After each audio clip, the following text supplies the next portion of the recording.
Balik bansa na ang mga Pilipinong naging bahagi ng humanitarian assistance at disaster response mission sa Myanmar kasunod ng magnitude 7.7 na lindol doon. May unang balita, si Bam Alegre.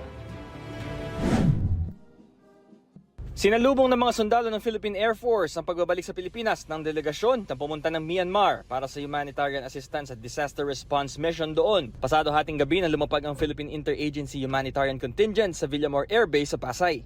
Binubuo ang grupo ng 89 na individual mula sa iba't ibang ahensya ng pamahalaan tulad ng Philippine Air Force, Philippine Army, Bureau of Fire Protection, MMDA, Department of Health, DENR at Office of Civil Defense.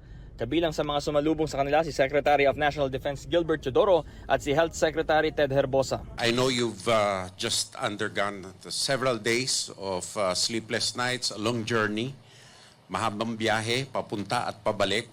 So sa ngalan ng ating Pangulo at ang sambayanan, kami po'y nagpapasalamat unang-una sa Panginoon na inuwi niya kayong ligtas sa kapahamakan.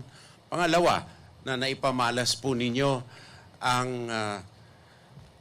espiritu ng Pilipino na tumutulong sa kapwa. Inilahad ni Dr. Ivy Losada, ang team leader ng DOH Philippine Emergency Medical Assistance Team, ang mga hamon na hinarap nila sa kanilang misyon sa Myanmar. Lalo at marami sa mga kababayan natin doon ang nangangailangan ng medical assistance. Karamihan sa kanila natutulog pa rin sa labas. Sa hospital, ayaw nilang matulog sa loob ng mga wards. Doon po sila sa open space. May mga aftershock pa rin daw na naramdaman sa ilang araw nila sa Myanmar. Dumating po kami ng 1 and noong April 2 po, nabigyan kami ng worksite assignment doon sa Naubitaw, Myanmar, which is na-assign sa amin yung Jade City, which is merong reported na mga trap victims. And we perform search operations using our technical equipment. So wala pa kami nakitang sign of life.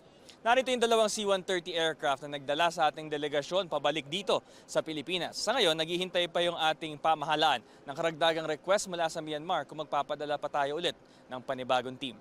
Nagsasagawa ng briefing ang Department of National Defense at ang buong delegasyon para malaman ang sitwasyon sa Myanmar, lalo na ang update sa dalawang nawawalang Pilipino roon. We still have to make a full accounting, no?